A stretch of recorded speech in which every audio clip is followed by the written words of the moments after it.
Hello viewers, আমি pharmacist Parthasarathi Ghosh আর আপনারা দেখছেন মেডিটক স্টুডিও।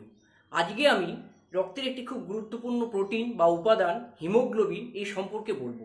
হিমোগ্লোবিন কি, এর কাজ কি, এটি কোথা থেকে উৎপন্ন হয়, এটি কমে গেলে আমাদের শরীরে কি কি সমস্যা হতে পারে, কি কি রোগ হতে পারে, সেই সব সমস্যা বা রোগের ট্রিটমেন্ট কি, এই সমস্ত কিছু নিয়ে আজকে আমি আপনাদেরকে বলবো। তার জন্য আপনারা ভিডিওটি একদম স্কিপ না করে পুরো ভিডিওটি দেখুন এবং যদি ভিডিওটি ভালো লাগে তাহলে অবশ্যই একটি লাইক দিয়ে দেবেন এবং আমার এই চ্যানেলটিকে সাবস্ক্রাইব করে দেবেন। তো বন্ধুরা, চলুন আজকে কিছু নতুন শেখা যাক।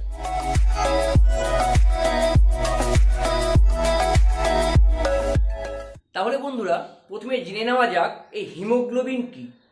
আমাদের শরীরে রেড ব্লাড সেল বলে যে সেলটি আছে, যেটাকে আমরা বলি আরবিসি, এই আরবিসিটি কি করে? আমাদের শরীরে অক্সিজেন সরবরাহ করতে সাহায্য করে এবং কার্বন ডাইঅক্সাইড নির্গত করতে সাহায্য করে। তো এই আরবিসির মধ্যে যে প্রোটিন পার্টটি থাকে সেটি হচ্ছে হিমোগ্লোবিন।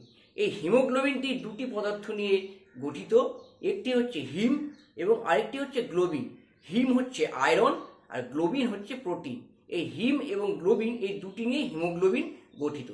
তাহলে বন্ধুরা, যদি আমাদের শরীরে অক্সিজেন ঠিকমতো সরবরাহ না হয় বা কার্বন ডাইঅক্সাইড যদি ঠিকমতো নির্গত না হয় তাহলে তো সমস্যা হবে। আর এই হিমোগ্লোবিনই কিন্তু আমাদের শরীরে অক্সিজেন আর কার্বন ডাইঅক্সাইডকে ট্রান্সপোর্ট করতে সাহায্য করে। তাহলে হিমোগ্লোবিনের এটি সবথেকে গুরুত্বপূর্ণ এবং ভাইটাল কাজ। এবার জেনে নেওয়া যাক এই হিমোগ্লোবিনের কাজ কি।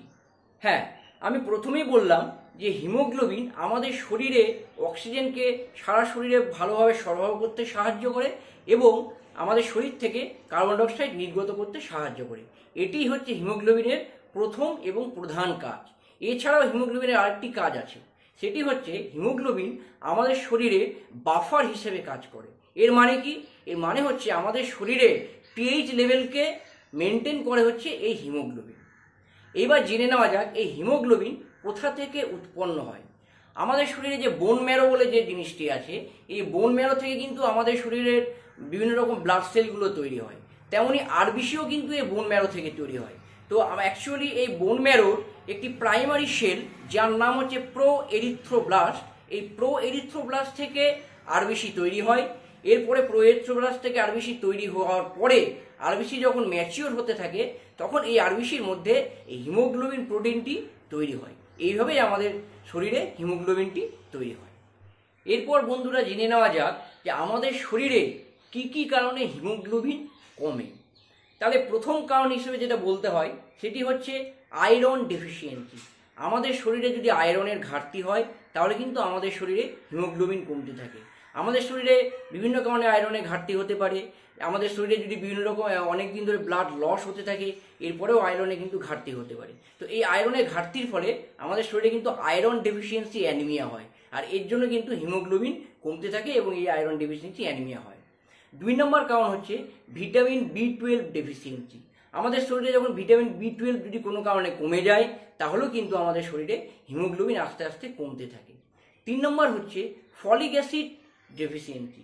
মানে আমাদের শরীরে যদি ফলিক অ্যাসিড বা ফলেট, মানে এটা ন্যাচারালি এটাকে বলে ফলেট, আর ট্যাবলেট ফর্মে যেটা পাওয়া যায় সেটাকে বলে ফলিক অ্যাসিড। তো এই ফলেট যদি আমাদের শরীরে কমতে থাকে তাহলেও কিন্তু আমাদের শরীরে হিমোগ্লোবিনও আস্তে আস্তে কমে যায়। তাই না বন্ধুরা, দেখবেন যে যখন কোনো প্রেগনেন্ট মাদার, কোনো গর্ভবতী মহিলা যখন ডাক্তারের কাছে যান, প্রেগনেন্ট মাদার বা গর্ভবতী মহিলা ডাক্তারের কাছে গেলে ডাক্তারবাবুরা তাদেরকে ফলিক অ্যাসিড খেতে বলেন। কারণ এই ফলিক অ্যাসিড যদি তারা প্রেগনেন্ট অবস্থায় না খান তাহলে কিন্তু তাদের হিমোগ্লোবিন কম হতে থাকবে এবং আরও নানা রকম সমস্যায় তারা ভুগবেন। শুধু মারা নয়, প্রেগনেন্ট মারা নয়, গর্ভস্থ যে বাচ্চা থাকে এরও কিন্তু ফলিক অ্যাসিড ডেফিসিয়েন্সির জন্য অনেক রকম সমস্যা হতে পারে এবং শেষে জন্মের সময় একটি কনজেনিটাল বার্থ ডিফেক্ট বাচ্চা জন্ম হতে পারে। তাই জন্য এই ফলিক অ্যাসিড হচ্ছে একটি খুব গুরুত্বপূর্ণ জিনিস এবং এটি সবসময় প্রেগনেন্ট মাদারকে খাওয়ানো উচিত। এরপরে চলে আসি 4 নম্বর কারণে, যেটি হচ্ছে আমাদের যদি কারো ক্রনিক কিডনি ডিজিজ থাকে, এই ক্রনিক কিডনি ডিজিজ কারো থাকলে আমাদের শরীরে কিন্তু আস্তে আস্তে হিমোগ্লোবিন কমতে শুরু করে। এরপরে যদি কারো ক্রনিক লিভার ডিজিজ থাকে, এই ক্রনিক লিভার ডিজিজের ক্ষেত্রেও কিন্তু হিমোগ্লোবিন কমতে থাকে। এই ক্রনিক লিভার ডিজিজ থাকে শুধু হিমোগ্লোবিন নয়, শরীরের আরও যেসব রক্তের যে সেলগুলো আছে সেগুলো কিন্তু আস্তে আস্তে কমতে শুরু করে।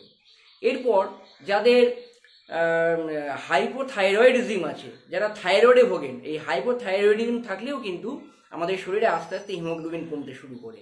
তারপর আরেকটি গুরুত্বপূর্ণ জিনিস যেটি হচ্ছে ব্লাড ক্যান্সার। যদি কারো ব্লাড ক্যান্সার হয়ে থাকে তাহলে কিন্তু এই তার শরীরে হিমোগ্লোবিন আস্তে আস্তে হ্রাস পেতে শুরু করে। তো এগুলো হচ্ছে আমাদের হিমোগ্লোবিন কারণের আসল কারণ। এবং আরেকটা জিনিস সবথেকে বলে রাখি, কিছু কিছু ড্রাগ বা মেডিসিন আছে যেগুলো যদি আমরা খাই, সেবন করি, তাহলেও কিন্তু হিমোগ্লোবিন কমতে থাকে। যেমন ফেরোপেনাম বলে একটি অ্যান্টিবায়োটিক আছে যেটি আমাদের বিভিন্ন রকম ইনফেকশন কমাতে সাহায্য করে।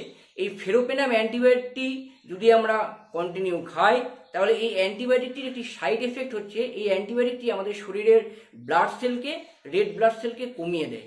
তো এইসব ওষুধ অ্যান্টিবায়োটিক খেলেও কিন্তু আমাদের শরীরে হিমোগ্লোবিন কমতে থাকে।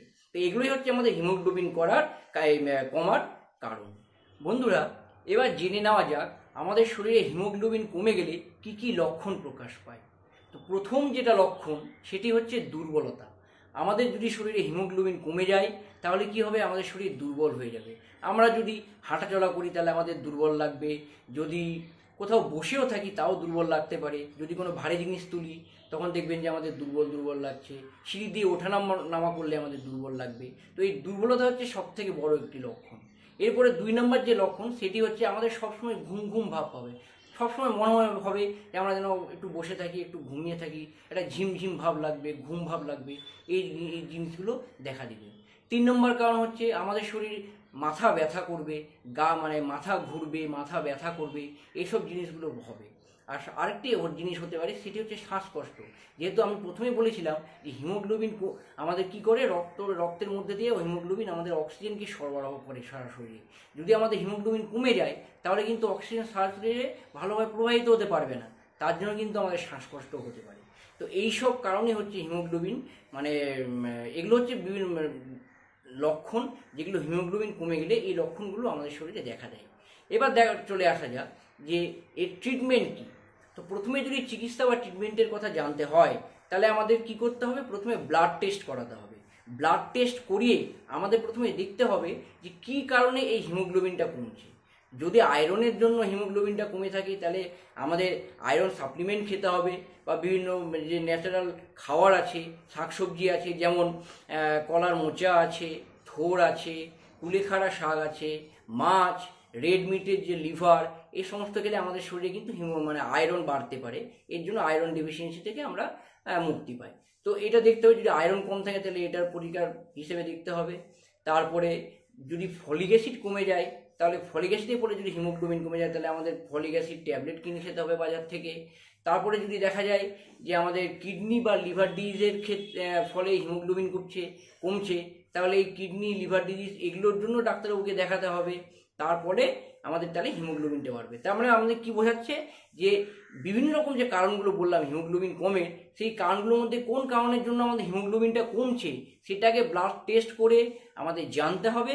তারপরে প্রপারলি ডাক্তারবাবুর কাছে গিয়ে ট্রিটমেন্ট করতে হবে। তো এই হচ্ছে হিমোগ্লোবিনের সম্পূর্ণ তথ্য। এবং সব থেকে শেষে বলে রাখি, আমাদের শরীরে যে হিমোগ্লোবিনের নর্মাল রেঞ্জ এটা কত, আপনারা কি জানেন আমাদের শরীরের নর্মাল রেঞ্জ কত হিমোগ্লোবিনের? ঠিক আছে, আমি বলে দিচ্ছি। আমাদের শরীরে একজন প্রাপ্তবয়স্ক পুরুষের হিমোগ্লোবিনের নর্মাল রেঞ্জ হচ্ছে 13.5 থেকে 17.5। এটি হচ্ছে একটি প্রাপ্তবয়স্ক পুরুষের নর্মাল রেঞ্জ হিমোগ্লোবিনের। আর একজন প্রাপ্তবয়স্ক মহিলার হিমোগ্লোবিনের নর্মাল রেঞ্জ হচ্ছে 12 থেকে 15.5। তো এটি হচ্ছে আমাদের শরীরের মেল এবং ফিমেলের নর্মাল হিমোগ্লোবিন রেঞ্জ। এর নিচে যদি হিমোগ্লোবিন চলে আসে তাকে আমরা বলি হিমোগ্লোবিন ডেফিসিয়েন্সি। তো বন্ধুরা, আজকে আমরা এই হিমোগ্লোবিন সম্পর্কে অনেক কিছু জানলাম। এরপরে যদি আপনাদের কোনো রকম কোনো কোশ্চেন থাকে, কোনো প্রশ্ন থাকে, তবে অবশ্যই আমার কমেন্ট বক্সে কমেন্ট করবেন। আমি যথাসাধ্য আপনাদেরকে উত্তর দিতে চেষ্টা করব। আর সবশেষে বলে রাখি, আমার যদি এই ভিডিওটি আপনাদের ভালো লেগে থাকে তাহলে অবশ্যই একটি লাইক দিয়ে দেবেন আর আমার চ্যানেলটিকে সাবস্ক্রাইব করে দেবেন। কারণ আপনারা যদি লাইক দেন, সাবস্ক্রাইব করেন, তাহলেই কিন্তু আমরা আরও নতুন নতুন ভিডিও তৈরি করতে মোটিভেট হব। তো বন্ধুরা, আজকে এইটুকুই। নমস্কার।